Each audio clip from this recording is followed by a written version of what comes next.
Bonsoir Raquel Garrido, soyez la bienvenue sur ce plateau. Je vous remercie. Vous êtes élue de la France Insoumise. Bonsoir Anne-Charlotte Bézina, qui est là, pardonnez-moi. Anne-Sora Dubois. Bonsoir Jean-Baptiste. Désolé. Il est tard ou pas? Non, ça va à 18h30. Bon, ça va aller. Bonsoir Michel Ruimi, bienvenue. Bonsoir. Vous êtes économiste, professeur à Sciences Po et vous êtes bien Prisca Thévenot. Oui. Bonsoir, député pour la majorité, député des Hauts-de-Seine. Claire Guichard présente donc ses excuses. Voilà le tweet de l'élu qui fait partie de votre majorité. Elle dit, et je la cite, élu local engagé depuis 20 ans pour la petite enfance, je sais que les AESH consacrent leur vie à la société. Mes mots d'hier ont pu laisser penser que je minore les difficultés qu'elles traversent. Ce n'est pas le cas. Aussi, je prends mes excuses à ceux qu'ils ont heurtés hier. En commission. Vous étiez sur place d'ailleurs, hein, Prisca Thévenot? Oui, j'étais en commission des finances hier où nous avons effectivement étudié avec ma collègue de la France Insoumise Raquel Garrido le projet de loi sur les retraites en commission des finances. Et donc, effectivement, ça a eu lieu à ce moment-là. Voilà, donc hier elle a dit, et je la cite, je connais beaucoup d'AESH qui sont des mères qui avaient arrêté de travailler. Elles choisissent aujourd'hui ce statut pour avoir les mercredis, les vacances scolaires. Elles assument, la vie est faite de choix, elles sont heureuses de ce qu'elles font. Arrêtez de les victimiser. Donc acte à la fin, c'est réglé pour vous là? Non, de façon très claire. Moi, ce que j'aimerais rappeler en tant que porte-parole de la majorité au sein de l'hémicycle, c'est que le statut des AESH est effectivement un statut très dur, très compliqué, qui d'ailleurs se voit au quotidien et qui explique aussi une crise des vocations et une difficulté de recruter des AESH pour nos enfants, nos écoles. C'est la raison pour laquelle, dans le cadre du projet de loi de finances de l'année dernière, nous avons amendé au sein du groupe Renaissance, porté par notamment mon collègue Quentin Bataillon, un amendement pour revaloriser de 10% effectivement les salaires, les rémunérations des AESH. Et nous comptons aller plus loin avec une proposition de contrat de pérenne pour ces personnes qui le souhaiteraient. Mais là, c'est fin de la parenthèse, c'est bon, c'est terminé? En gros, c'est une erreur hier, elle s'excuse aujourd'hui, c'est bon? Je pense qu'il y a des paroles qui ont été peut-être un peu dépassées, mais l'action qui est menée au sein de l'Assemblée nationale et par notamment les députés Renaissance prime et exprime ce que on pense sur ce statut des AESH qu'il faut bien évidemment faire évaluer parce que ce sont des carrières très dures. Mais Mme Garrido va être d'accord avec moi. D'ailleurs, c'est pour ça que vous avez refusé de voter ce projet de loi de finances. Mais c'est surtout pour ça, Prisca Thévenot, ne polémique non, pas. Je polémique pas, je vous interpelle. Hier, un amendement a été présenté. N'est pas polémiquer. Hier, un amendement a été présenté pour retirer les AESH de la loi retraite, donc pour que justement les AESH n'aient pas à travailler jusqu'à 64 ans. Vous avez voté contre cet amendement et c'est là où votre collègue, pour justement justifier son vote contre en disant mais les AESH peuvent bien travailler jusqu'à 64 ans comme tout le monde, qu'elle a fait dérouler cet argumentaire totalement hors sol ou comme si le salaire des AESH était suffisant ou si les AESH étaient parfaitement heureuses aujourd'hui et ne comprenant pas que précisément un des graves problèmes que vivent les familles aujourd'hui où il y a des enfants handicapés, c'est que les familles reçoivent ce qu'on appelle une notification, c'est-à-dire qu'on nous notifie un certain nombre d'heures devant AESH dans les écoles publiques, et sauf qu'il n'y a pas assez d'AESH parce que les académies n'arrivent pas à les recruter compte tenu de leur salaire misérable. Elles sont à peu près à 700-800 euros. Et donc nous avons c'est un effet sur la scolarité de ces enfants-là, évidemment. Elles sont, du coup, il y a un problème d'inclusion scolaire pour les enfants handicapés. Nous avons proposé une proposition de loi, c'est la proposition de loi de Nadège Abo-Mangoli, pour qu'il y ait un corps de fonctionnaires en fait AESH et qu'on relève le niveau de leur salaire. Pour clore sur ce sujet, les excuses de Madame Guichard, ça vous va? Écoutez, c'est la moindre des choses, je les accepte, mais c'est pas moi de les accepter, au fond c'est aux AESH, et le mieux ce serait au fond qu'elle accepte cet amendement qui enlève les AESH de la loi de retraite, ainsi que d'ailleurs tous les autres Français, mais nous allons continuer la discussion sur tous les autres désormais. Et toutes les autres, les femmes. Et je voudrais commencer par là. Elisabeth Borne était sur BFM TV tout à l'heure, la première ministre qui était en déplacement. Elle met la main à la pâte, elle fait la pédagogie, je crois que c'est ça le mot, hein. La pédagogie du gouvernement, c'est un mot qu'il a inventé. L'art d'enseigner aux enfants. Je ne sais pas. C'est la définition. La pédagogie, comme son sens étymologique, c'est la science de bien expliquer aux enfants. Par contre, la démagogie, ça vous êtes reine dans le principe. Je pense qu'aujourd'hui, s'il vous plaît, juste, on va écouter Elisabeth Borne. Des retraites, mais justement, sur le fond et pas sur des éléments de langage. Si vous me permettez toutes les deux, on va y aller tout de suite. On va écouter Elisabeth Borne, donc, qui parle tout à l'heure de la situation des femmes. Pourquoi ? Parce que politiquement, il y a un petit sujet. Franck Riester, ministre cette semaine, reconnaît au cours d'une interview que les femmes sont sans doute un peu plus impactées que les autres par cette réforme des retraites. Bon, ça fait réagir tout le monde. La première ministre, évidemment. Écoutez. Écoutez, moi je crois qu'il y a, je le redis, besoin d'informations sur ce qui est réellement le projet. Je pense qu'on a pu faire une présentation le 10 janvier et depuis, moi j'entends beaucoup de fausses informations. Vous voyez, par exemple, j'entends dire que les apprentis avant 2014 ne peuvent pas bénéficier des trimestres qu'ils ont acquis dans le cadre de leur apprentissage. J'entends dire que la réforme pénaliserait les femmes qui ont des carrières hachées. C'est exactement le contraire. Il prend une petite balle, Franck Riester, là, au passage, non ? Il ne s'agit pas de venir commenter les phrases des uns et des autres pour faire un débat entre politiques. Le sujet que nous avons aujourd'hui est un sujet effectivement sur les retraites et sur la vision de la société que nous avons. Et la question se pose effectivement pour les femmes. C'est tout à fait important. Et moi, ce que j'aimerais rappeler, c'est que ce qui serait injuste aujourd'hui, c'est de rester dans le système tel qu'il existe aujourd'hui. Un système qui prend pas bien en compte les carrières hachées, qui ne revalorise pas les pensions minimales, qui ne prend pas bien en compte le congé parental, mais également le congé proche aidant, qui est un congé qui est essentiellement pris par les femmes. Vous concédez que, de fait, pour certaines femmes, c'est 2 ans de plus. Mais pour toutes les femmes, c'est la meilleure prise en compte de leur parcours de professionnel au sein de l'entreprise. J'aimerais le rappeler vraiment. Encore une fois, ceux qui me disent aujourd'hui, peut-être vous, Madame Garrido, qu'aujourd'hui, quand on travaille, vous avez travaillé aussi avant d'être élu, comme moi, je pense, c'est pas la panacée. Quand on est enceinte, le fait d'annoncer sa grossesse, le fait de revenir pendant sa grossesse, le fait d'avoir aussi des carrières qui sont extrêmement hachées et compliquées, eh bien aujourd'hui, dans le système actuel, ce n'est pas assez bien pris en compte. Donc ceux qui me disent qu'il ne faut pas faire évoluer ça, j'aimerais qu'ils me disent après comment ils estiment qu'ils sont féministes. Alors c'est simple, 40% des femmes n'ont pas de retraite complète. C'est énorme. Voilà. Vous allez voter pour cette retraite. Donc expliquez-moi voir, pardon, comment en rajoutant 2 années supplémentaires d'obligation de cotiser pour avoir une retraite complète, ça va avantager les femmes. Moi, je le vois dans ma circonscription, en Seine-Saint-Denis, là où j'habite, on a une cohorte de femmes qui travaillent dans les secteurs du soin. Donc, c'est les femmes qui viennent tous les matins de l'Est de Paris pour aller à Paris ou dans les quartiers ouest s'occuper des enfants, des vieux, ils font le ménage, les soins de santé, etc. Ces femmes-là, aujourd'hui, moi, je les vois, elles vont jusqu'à 67 ans. Pourquoi ? Parce que c'est le moment à partir duquel elles peuvent avoir une retraite complète. Et même sans décote. Et même, elles vont jusqu'à 68 ans parce qu'elles essayent d'avoir la surcote. Donc si vous vouliez vraiment authentiquement aider les femmes, déjà vous ôteriez la décote. La décote est quelque chose de fondamentalement injuste. Parce que une femme, si elle avait le droit de partir à la retraite à 60 ans, 62 ans, mettons, parce qu'elle a des trimestres par rapport à ses enfants, mais que vous lui appliquiez une retraite en fonction du prorata de ce qu'elle a cotisé, ce serait à la limite son droit.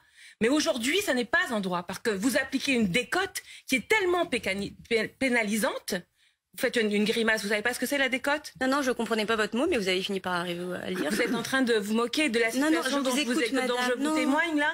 Vous savez bien allez sur le fond, madame. Allez sur le fond. Je ne vous parle que de ça. Ce que vous comprenez pas, c'est qu'à la maison, il y a des gens pour qui c'est très important ce que nous disons là. C'est pour ça et votre attitude de macroniste qui prend tous les Français de haut, ça va commencer à suffire. Ça va commencer à suffire. Il y a un homme, Macron, qui est en train d'imposer à tous les Français quelque chose de profondément injuste. Madame Garrido. Donc, s'il vous plaît, baissez un petit peu de ton, écoutez ce qu'on vous dit. C'est vous qui criez. Alors justement, pardonnez-moi. Qui appauvrit ne criez pas, les je vous entends, on est en face l'une de l'autre. Vous appliquez une décote qui appauvrit les Françaises. Les Françaises, aujourd'hui, ont des retraites de misère. Et la seule retraite, je suis d'accord avec vous. Excusez-moi. Qui serait peut-être répondre aux cris qui viennent de mettre les retraites des femmes. Et pour augmenter les retraites des femmes, il faudrait commencer d'abord par augmenter les salaires des femmes. Vous mélangez ça. Non, je mélange pas. Excusez-moi, s'il vous plaît, que nous puissions avancer. C'est à partir de vos salaires que vous faites des cotisations. Je rappelle que une réforme sur les retraites, pas sur le marché du travail. D'accord ? Dans notre idéal. Vous mélangez tout, madame. En même temps, excusez-moi, je suis désolé. Pardonnez-moi, vous voyez, nous sommes 6 sur ce plateau. Enfin, il y a 3 autres personnes. Et par ailleurs, je découvre à l'instant, puisque vous le voyez en bas de l'écran, interview donnée par Gérald Darmanin aux Parisiens. Donc là, je découvre en même temps vous Gérald Darmanin aux Parisiens. Je découvre en même temps que vous les citations, mais manifestement, elles sont pour vous. Enfin, vous, pas personnellement, hein, Madame Garrido, mais Monsieur Mélenchon, dit le ministre de l'Intérieur et ses amis, défendent une idée gauchiste bobo, celle d'une société sans travail, sans effort. Il y a ceux qui défendent la négation du travail, ceux qui pensent qu'il faut travailler de moins en moins et défendre le droit à la paresse, comme Madame Rousseau, qui est membre de la NUPES, qui est votre collectif. Et à l'inverse, moi, je viens d'évoquer un cas, par exemple, dont toutes ces femmes qui travaillent, qui cotisent déjà énormément. Et je trouve que cet argumentaire-là que le gouvernement développe sur la soi-disant fainéantise des Français qui veulent pas travailler assez, c'est c'est catastrophique. La réalité, c'est que les Français sont épuisés au travail, les services publics ne fonctionnent que sur l'énergie et le sacrifice de ces gens qui travaillent, et leur dire que parce qu'ils veulent pas la retraite à 64 ans, ce serait une forme de refus du travail, c'est absolument tout l'inverse. Pardonnez-moi, Mme Garrido, un dernier mot, parce que je voudrais quand même vous permettre de réagir à ça, puisque vous avez vu apparaître le mot à l'écran, on va le remettre, mais Monsieur Darmanin qui accuse la NUPES et LFI de, je le cite, c'est pas mon mot, hein, de bordéliser le pays. Bah, pardonnez-moi, mais le pays est unanime sur cette réforme. Unanime. Les retraites, c'est pas un sujet conflictuel, c'est un sujet consensuel. 92% des actifs sont contre cette réforme. 80% des Français, 72 maintenant de ce que j'ai la dernière étude sur la population générale. Donc il y a deux blocs, sauf qu'il y a un bloc c'est le gouvernement et le président, et l'autre bloc c'est les Français. Donc qui agresse, qui déstabilise la démocratie et puis le contrat finalement du vivre ensemble normalement. Merci beaucoup, Madame Garrido. La politique, c'est pas un président qui dit quoi faire aux Français. La politique, c'est des citoyens qui disent quoi faire aux politiques. Donc maintenant, c'est à Darmanin et Macron et les autres de retirer leur loi afin que le pays puisse avancer. Juste, Madame Thévenot, pardonnez-moi, mais le mot, il est quand même pas anodin. Alors, je sais que la situation est tendue en ce moment, mais le ministre de l'Intérieur, qui est quand même un personnage important de ce gouvernement, qui accuse un opposant politique de vouloir bordéliser le pays, c'est quoi? C'est le choc des mots? Justement, vous me demandez de commenter les paroles d'un homme, Gérald Darmanin, je pourrais le faire juste après si vous voulez bien, mais j'aimerais surtout qu'on travaille à s'attacher au cas particulier des femmes que Madame Garrido vient de souligner, et je pense que c'est important. Je vous ai très bien entendu, et effectivement c'est pour ça que je faisais cette grimace. Madame, je peux parler, je vous ai écouté. Allez-y. Vous parliez de carrière pénible, c'est exactement la situation où vous étiez en train de pénible. S'il vous plaît, parler, Madame, c'est effectivement cette dame dont vous parliez, qui vit en Seine-Saint-Denis et qui se lève tôt le matin pour aller travailler à des heures pas possibles. Vous parliez effectivement aussi de la pension minimale, les pensions qui sont souvent très basses, surtout pour les femmes. Eh bien, ce que vous êtes en train de décrire, c'est ce à quoi nous voulons répondre aujourd'hui avec cette réforme, que vous rejetiez en bloc. Moi, ce que j'entends, c'est que plutôt que de rejeter en bloc, venez lundi avec des amendements en commission des affaires sociales pour faire évoluer ça et répondre à ces femmes qui vous interpellent. S'il vous plaît, excusez-moi, pardon, parce qu'il y a d'autres invités sur ce plateau, pardonnez-moi.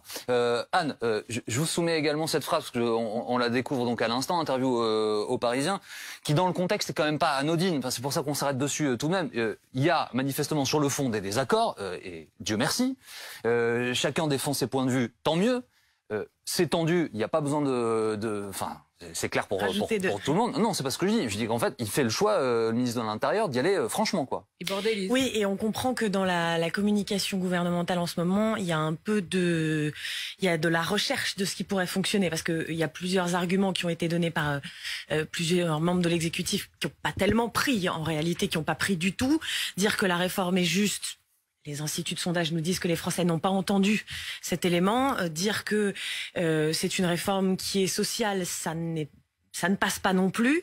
On a entendu la Première ministre cet après-midi parler de fausses informations. On comprend que à quelques heures de l'ouverture de la bataille dans l'hémicycle, ça sera donc un point important de la communication gouvernementale, c'est de dire non pas aux Français, vous n'avez pas compris la réforme, ou c'est une réforme juste, mais vous le voyez pas encore, mais de dire vous êtes instrumentalisé par des oppositions. Donc on a bien compris aussi à travers l'interview que Gérald Darmanin vient de publier, enfin que nos confrères du Parisien publient de Gérald Darmanin, que maintenant ça sera plus vis-à-vis des Français qu'il va y avoir un dialogue, mais vis-à-vis de l'opposition, et notamment l'opposition de gauche. La Première ministre l'a dit cet après-midi en parlant des fausses informations. Gérald Darmanin le redit ce soir en parlant d'une NUPES qui veut bordéliser le pays. On est à quelques heures, encore une fois, de l'arrivée de ce texte au sein de l'hémicycle. Maintenant, c'est pas comme si les Français étaient écartés de ce débat, mais en tout cas, on comprend que l'axe d'attaque est très clair, et maintenant, c'est l'opposition de gauche, notamment, qui sera la cible prioritaire du gouvernement. Oui, et à la fois ça paraît cohérent avec le temps dans lequel on va rentrer, qui est un temps de discussion parlementaire où justement, en fait, les combats idéologiques vont plutôt se passer dans le cénacle de l'Assemblée nationale, où on va être majorité contre opposition, avec cette recherche de la majorité de projets dont nous a parlé justement le gouvernement. Moi, j'aurais aimé faire un petit comeback un petit peu sur notre sujet, sur les femmes, pour qu'on comprenne aussi pourquoi il est question d'inégalité. C'est-à-dire qu'en fait, il y a vraiment cette question du décalage entre des propos qui sont tenus, et je crois qu'en fait, là, on retrouve un peu ce qu'on a dit sur le discours, c'est que il y a quelque chose d'assez tendu là-dedans. C'est-à-dire qu'il y a la question de la justice sociale qui a été avancée par le gouvernement, qu'on voit être finalement discutable sur tous les points, et je pense que la discussion parlementaire du coup se fera aussi sur ça, c'est-à-dire que n'importe quel amendement peut être susceptible aussi d'être recueilli pour apaiser un petit peu ce sentiment d'injustice qui est très lourd. Question simple, Madame Thévenot, est-ce que une interview comme ça, c'est de nature à encourager les échanges constructifs. Avec la LFI Non mais attendez, soyons très clairs. Depuis le début de cette législature, on a eu en permanence de la part de la LFI cette volonté de bloquer le débat au sein de l'Assemblée nationale. Motion de censure sur motion de censure, rejet en permanence. Là, on nous annonce un certain nombre de milliers, de centaines d'amendements. Moi, ce que je constate surtout, et on l'a vu hier en commission des finances, où le texte sur les retraites a commencé à être débattu, c'est que, de façon très claire, ils sont à court d'arguments. Et donc, quand on est à court d'arguments, eh ben, qu'est-ce qu'on fait? On veut éviter le débat. Donc, on fait tout pour éviter le débat. On appelle forcément à bloquer le pays. On appelle aussi à poser des tonnes d'amendements. On va voir comment ça va se passer. J'espère que je me trompe, vraiment. J'espère que je me trompe et que lundi, mardi, mercredi, on pourra, en sein de la Commission des Affaires sociales à l'Assemblée nationale, offrir à notre pays un débat digne de ce nom, avec des responsables politiques qui ont été élus au suffrage universel, non pas pour porter la voix d'un homme, mais de tous les hommes et les femmes de ce pays. Alors, Monsieur Rumi, vous êtes économiste, vous n'êtes pas analyste politique. Je suis désolé, cette interview intervient au moment où nous commençons cet échange.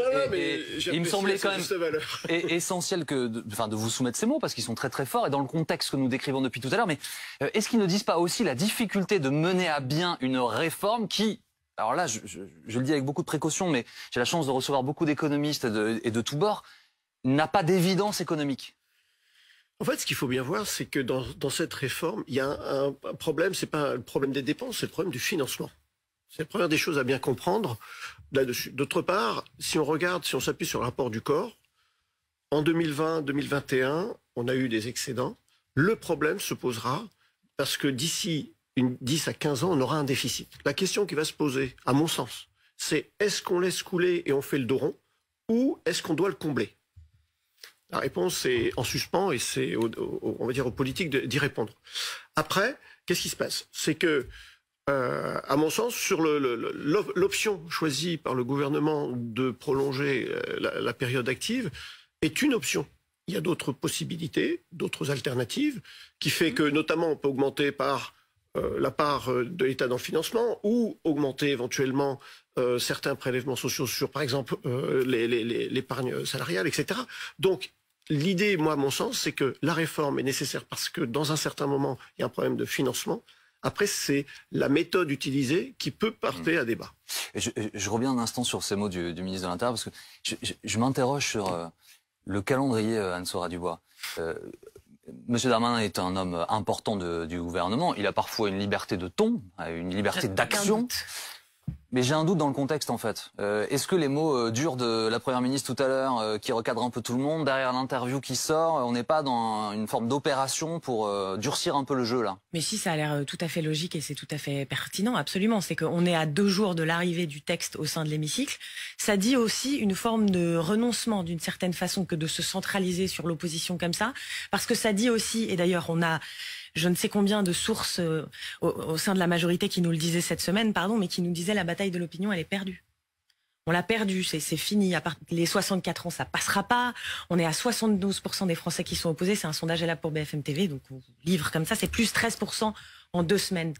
Donc d'un point de vue de la stratégie politique aussi, l'idée c'est de se dire, s'adresser aux Français, pour l'instant ça ne fonctionne pas. Est-ce qu'à un moment ça marchera? Est-ce qu'à un moment c'est la résignation aussi qui pourrait faire en sorte que les Français acceptent, un peu contraint et forcer cette réforme? Ça peut arriver parce que même les syndicats eux-mêmes le disent et les oppositions de gauche en sont quasiment à la supplique en disant aux gens ne renoncez pas, venez manifester, parce qu'ils savent bien qu'il y a cette idée de résignation qui pourrait saisir les Français. Mais en tout cas, l'idée pour l'instant, c'est de dire la bataille de l'opinion, on va pas la gagner. Donc notre priorité maintenant, c'est de nous adresser, de faire la confrontation avec les oppositions, que ce soit argument contre argument. Ça dit aussi, oui, une forme de résignation. Voilà, les arguments, ils sont envoyés avec une bonne droite, les arguments là. Absolument. Alors c'est pas de nature du tout, mais ça dit aussi ce qu'il y a dans le fond de cette stratégie, parce qu'effectivement, Gérald Darmanin ne parlerait pas aux Français de cette façon. En tout cas, je suis pas sûre que ce serait validé par le collectif gouvernemental que de dire aux Français. Il le dit un peu. Il dit on n'a rien sans rien. Faut travailler à l'école, faut travailler plus. C'est comme ça et pas autrement. Mais quand il dit ça, il s'adresse surtout aux oppositions. Si jamais il s'adressait aux Français à 2 jours de l'examen en leur parlant de cette façon-là, ce serait vraiment pas. Il y aurait plus de rondeur, vous voulez dire. Il y aurait plus de rondeur, on l'imagine. Effectivement, la dureté des propos est expliquée aussi par ceux qui sont censés recevoir, ceux qui sont visés par cette interview, et donc les oppositions. La provocation de Gérald Darmanin s'explique essentiellement par la fébrilité. Et la raison de la fébrilité du gouvernement, elle est double. D'une part, parce qu'ils sont fébriles face à la force de l'unité syndicale. Le 19 janvier, déjà, il y a eu une mobilisation de taille historique. On peut penser que là, le mardi 31 janvier, ça va être encore plus important.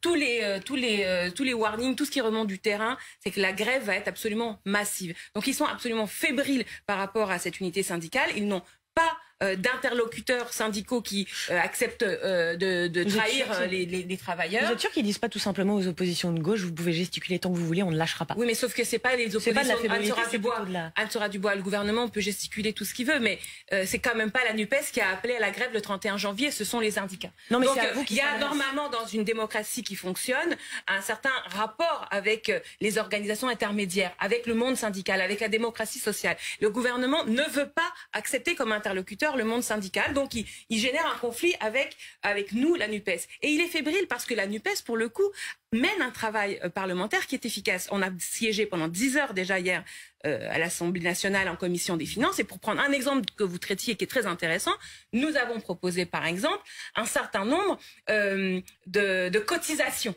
supplémentaires pour le système. Car c'est très important, je crois que les Français l'ont compris, le système des retraites est financé non pas par l'impôt, mais par des cotisations. Donc par exemple, je vous donne un exemple d'amendement que nous avons proposé. Nous avons dit, à propos de ces exonérations sociales, ces exonérations de cotisations qui appauvrissent ce système, nous avons dit, les entreprises qui ne respectent pas leurs obligations en matière d'égalité salariale homme-femme, eh bien, stop les exonérations de cotisations. Pardonnez-moi, Madame Garrido. Pour le coup, c'est vous qui n'aviez pas d'argument. Vous avez voté par souci de clarification, Madame Garrido, je vous donne la parole dans un instant. Les caisses du système de retraite. Pardonnez-moi, je vous donne la parole dans un instant, Madame Thévenot. Pourquoi vous faites non de la tête, Anne-Charline Bézina? Oui, alors pour les cotisations de retraite, oui, bien sûr, c'est que des cotisations, mais en fait, on insère ça dans le budget général de la sécurité sociale, vous me rejoindrez. Donc, ce qui n'est pas évidemment alimenté que par des cotisations. Il y a évidemment des impôts sociaux. On peut pas dire que tout ce budget de la sécu repose uniquement sur les cotisations. Dans le système idéal, on a même complètement changé de logique aujourd'hui. Oui, mais c'est très intéressant. Allons jusqu'au bout, c'est-à-dire dans l'idéal.